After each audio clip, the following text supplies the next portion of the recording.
Hello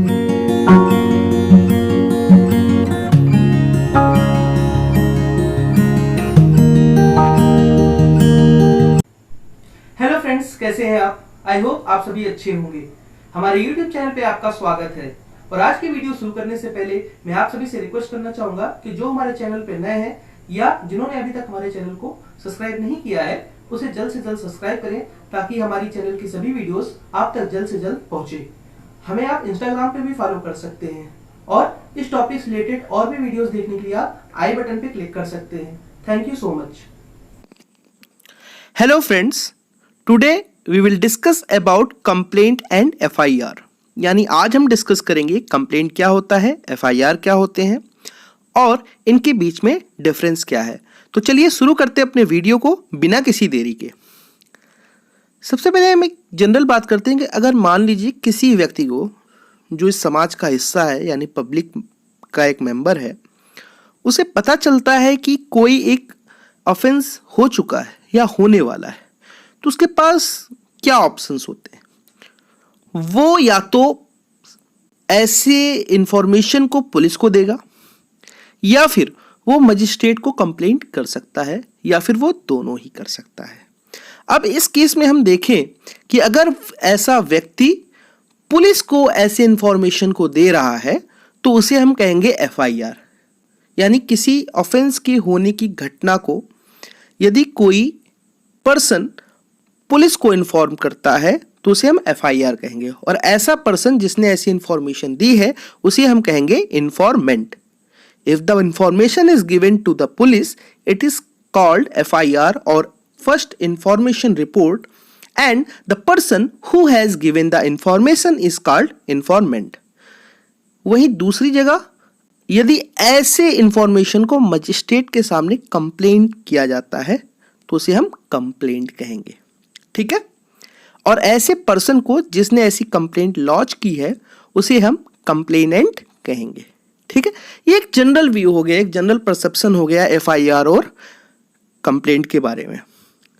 ठीक है, तो हम अब कंप्लेंट को सीआरपीसी के अकॉर्डिंग देखते हैं, जिसके सेक्शन 2D में यानी सीआरपीसी के सेक्शन 2D में कंप्लेंट को डिफाइन किया गया है, जिसके अनुसार complaint means any allegation made orally or in writing to a magistrate with a view to his taking action under the code, but this not include a police report। कहने का मतलब यह है कि यदि कोई व्यक्ति किसी व्यक्ति पे कोई एलिगेशन लगाता है और ऐसे एलिगेशन को वो ओरली या फिर राइटिंग में मजिस्ट्रेट को देता है इस इंटेंशन के साथ कि मजिस्ट्रेट सीआरपीसी के प्रोसीजर के अंतर्गत उस व्यक्ति के खिलाफ एक्शन लेंगे। पर ध्यान दीजिएगा, पुलिस रिपोर्ट कंप्लेंट के अंतर्गत नहीं आता है। ठीक है, इसी सेक्शन 2D में सीआरपीसी के एक एक्सप्लेनेशन भी दिया गया है, जिसे हम ध्यान से देखेंगे। A report made by a police officer in case which discloses after investigation the commission of a non-cognizable offense shall deem to be complaint, and the police officer by whom such report is made shall deem to be a complainant। इसको समझने के लिए मान लीजिए एक व्यक्ति police के सामने किसी ऑफेंस के होने को बताता है, इन्फॉर्म करता है। ठीक है, अब जब वो इन्फॉर्म करेगा तो बिना इन्वेस्टिगेशन के पुलिस को या तो लगे कि वो नॉन कॉग्निजेबल ऑफेंस है, तब तो उसमें कोई सोचना नहीं है। लेकिन एट द टाइम जब इंफॉर्मेशन पुलिस को मिलती है, पुलिस उस पर इन्वेस्टिगेट करती है और रिपोर्ट देती है कि इस इन्वेस्टिगेशन के अंतर्गत ये जो ऑफेंस हुआ है वो एक नॉन कॉग्निजेबल ऑफेंस है। तब जो ये इंफॉर्मेशन पुलिस को मिली है उसे हम कंप्लेंट मानेंगे, उसे कंप्लेंट मान लिया जाएगा, और ऐसा पुलिस ऑफिसर जिसने ये रिपोर्ट बनाई है उसी को हम कंप्लेनेंट कहेंगे। ठीक है, आई होप आपको ये एक्सप्लेनेशन समझ में आया होगा। ठीक है, अब हम आगे चलते हैं। Complaint in a criminal case is like a plaint in a civil case. यहाँ पे समझाने के लिए एग्जाम्पल दिया हुआ है कि जिस तरीके से एक सिविल केस में प्लेंट होता है, प्लेंट के बाद ही प्रोसीडिंग शुरू होती हैं, वैसे ही हम कह सकते हैं, मतलब ये समझाने के लिए है, ऐसे ही हम कह सकते हैं कंप्लेंट क्रिमिनल केस में ठीक उसी तरह से है जैसे प्लेंट सिविल केस में होता है। ठीक है, चलते हैं।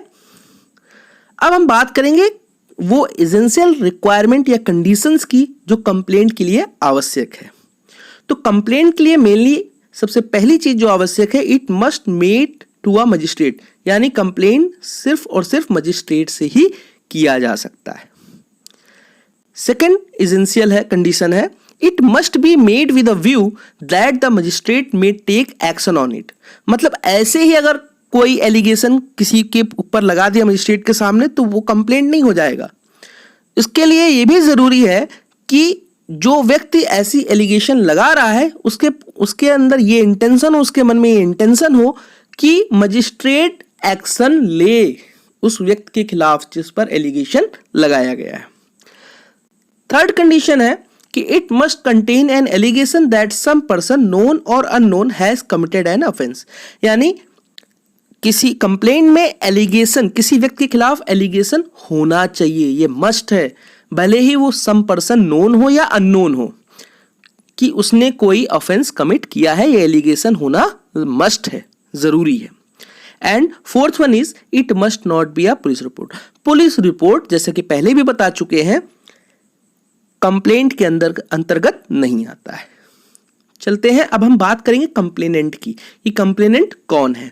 तो जैसा कि आप पहले से जानते हैं, मैंने बताया है इसी वीडियो में कि complainant is the one who applies to the court for the legal redress, यानी ऐसा व्यक्ति जो एलिगेशन लगाए मजिस्ट्रेट के सामने इस आशय से कि जिस पर वो एलिगेशन लगा रहा है उसके खिलाफ इस कोर्ट के अंतर्गत मजिस्ट्रेट एक्शन लेंगे, यानी लीगल एड्रेस होगा उसका।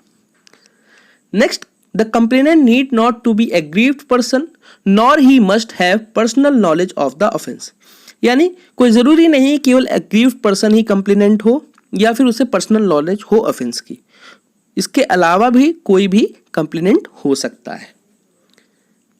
अब हम बात करेंगे एफआईआर की। तो एफआईआर के बारे में सबसे पहले ये बात जान लीजिए कि एफआईआर का मतलब होता है first information report. The expression first information report is not defined in the code, यानी ये कहीं सीआरपीसी में डिफाइन नहीं किया गया है। एफआईआर सबसे पहले SK Hasif versus state of Bihar के केस में डिफाइन किया गया था। ठीक है, नेक्स्ट हम एफआईआर के बारे में और बातें जानते हैं। जैसे एफआईआर की डिफिनीशन क्या होगी, FIR is an information given to the police orally or in writing as to commission of an offense so as to put the police in motion to investigate, यानी एफआईआर क्या है, ऐसा information है जो police को या तो orally दिया गया हो या राइटिंग में दिया गया हो, किस बारे में दिया गया हो, किसी ऑफेंस के कमीशन के बारे में, जिससे कि पुलिस मोशन में आ सके इन्वेस्टिगेशन के लिए। ठीक है, नेक्स्ट जो ये है कि ये सीआरपीसी के सेक्शन 154 में एफआईआर को रिकॉर्ड करने का प्रोसीजर है। आल्दो एफआईआर को डिफाइन नहीं किया गया है, बट एफआईआर रिकॉर्ड कैसे करना है इसका प्रोसीजर आपको सेक्शन 154 ऑफ सीआरपीसी में मिल जाएगा। In the case of Lalita Kumari versus state of UP it was held that registration of FIR is mandatory. मतलब इस केस में ये निर्धारित हुआ था, न्यायालय ने या अभी निर्धारित किया था कि एफआईआर का रजिस्ट्रेशन मैंडेटरी है। एफआईआर के बारे में कुछ पॉइंट्स और जानेंगे। जैसे an information given to police first in time relating to a cognizable offence, यानी किसी कॉग्निजेबल ऑफेंस के बारे में सबसे पहले जो इंफॉर्मेशन पुलिस को मिलती है उसी को हम एफआईआर कहते हैं। FIR is an important document on the basis of which investigation start.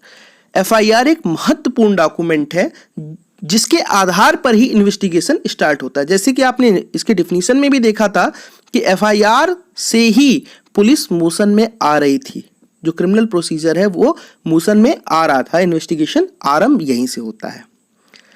The principal object of first information report is to set the criminal law in motion. वही बात यहाँ पे भी है कि इसका एफआईआर का जो प्रिंसिपल ऑब्जेक्ट है वो क्रिमिनल लॉ को मोशन में लाने के लिए, यानी पुलिस इन्वेस्टिगेशन स्टार्ट करती है तो ये मोशन में आ जाता है। ठीक है, अब हम बात करेंगे कि जो एफआईआर है वो एक सब्सटेंटिव पीस ऑफ एविडेंस नहीं है। ठीक है, ये बहुत इंपॉर्टेंट है कि FIR is not a substantive piece of evidence. ठीक है, ऑल्दो ये कोरबरेशन के लिए यूज हो सकता है but substantive piece of evidence ये नहीं है। Distinction between complaint and FIR, यानी अब हम जानेंगे इन दोनों के बीच में डिफरेंस क्या है। तो पहला डिफरेंस है वो ये है कि कंप्लेंट को सेक्शन 2D ऑफ सीआरपीसी में डिफाइन किया गया है, जबकि सीआरपीसी में एफआईआर को कहीं भी डिफाइन नहीं किया गया है। सेकेंड डिफरेंस है कंप्लेंट जो है एक एलिगेशन है, या तो वो ओरली या राइटिंग मजिस्ट्रेट को किया जाएगा किसी ऑफेंस के होने के बारे में, जबकि जो एफआईआर है ये किसको किया जाता है, पुलिस ऑफिसर को किसी ऑफेंस के होने के बारे में। ये भी ओरली या राइटिंग में किया जा सकता है एफआईआर भी पुलिस ऑफिसर को, लेकिन ये पुलिस ऑफिसर को होगा और वो कंप्लेंट मजिस्ट्रेट को होगा। अगले डिफरेंस की तरफ बढ़ेंगे तो the person lodging the complaint must take oath, यानी जो व्यक्ति कंप्लेंट करता है उसे ओथ लेनी पड़ती है, जबकि एफआईआर में जो एफआईआर दे रहा है यानी जो इन्फॉर्मेंट है उसे ओथ लेने की आवश्यकता नहीं है।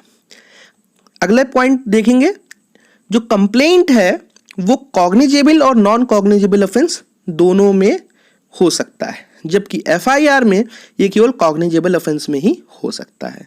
तो ये इन टॉपिक्स के बारे में कुछ बेसिक इंफॉर्मेशन थी, प्लस कुछ डिफरेंसेस थे कंप्लेंट और एफआईआर के बीच में। आई होप आपको समझ में आया होगा। और एक बात इंफॉर्मेशन आपको ये देना चाहूँगा, मैंने लास्ट वीडियोस में भी दिया है कि ये जो नीचे लिंक दिया है वो हमारे टेलीग्राम चैनल का है। आप यहाँ पे हमारे वीडियो से रिलेटेड नोट्स को पा सकते हैं, या कोई क्वेरी करनी हो तो वहाँ पे आप हमसे कर सकते हैं। इसलिए मेरी ये सजेशन है, ये रिक्वेस्ट है कि आप इस टेलीग्राम चैनल को ज्वाइन कर लें। आज के लिए इतना ही। Thank you so much. Have a nice day.